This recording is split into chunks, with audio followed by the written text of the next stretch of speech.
ब्रह्मा मुरारी त्रिपुरांतकारी भानु शशे भूमि सुतो बुधश्च गुरुश्च शुक्र शनि राहु केतव कुर्वन्तु सर्वे मम सुप्रभातम।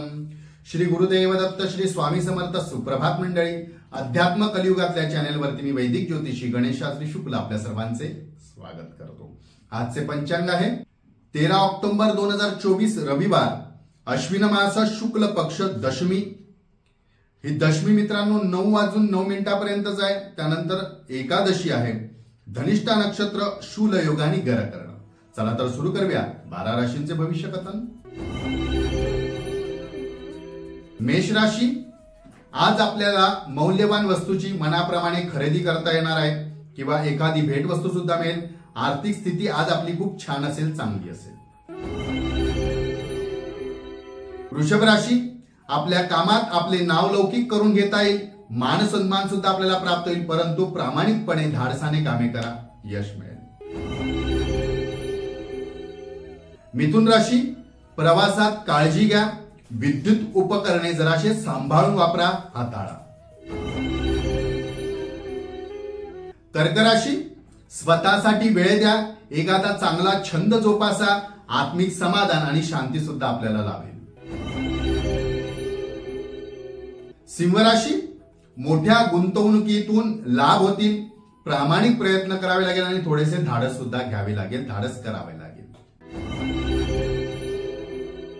कन्या राशी, अचानक कामाचे आयोजन नियोजन बदलावे लागू शकते, त्यामुळे मानसिक स्थिती बिघडू शकते। त्या आधीच जर आपण ती मानसिक स्थिती ठेवली, कदाचित काम बदलू शकतं, बदलावं लागू शकते, तर त्रास होणार नाही।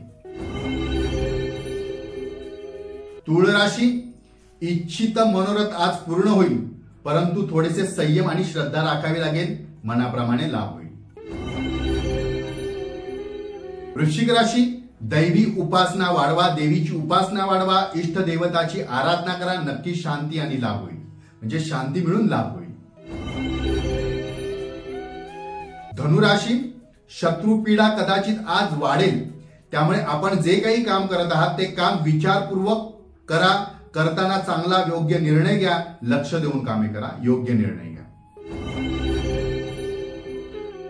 मकर राशी, आरोग्यात आज आपल्याला कटकटी जाणवतील, विश्रांती घ्यावी लागेल, समाधान लाभेल। कुंभ राशी, व्यसनापासून थोडे दूर राहा, व्यसनी मित्रांपासून सुद्धा दूर राहा, आरोग्याची काळजी घ्या। मीन राशी, व्यवसाय वृद्धीसाठी आपल्याला आज नवीन संधी प्राप्त होतील, लाभ होईल, लाभ घेता येईल। आजचा दिवस 12 राशींच्या लोकांना शुभकारी हितकारी ठरो। चला तर उद्या पुन्हा भेटूया याच ठिकाणी याच वेळी। तोपर्यंत सर्वांचे धन्यवाद।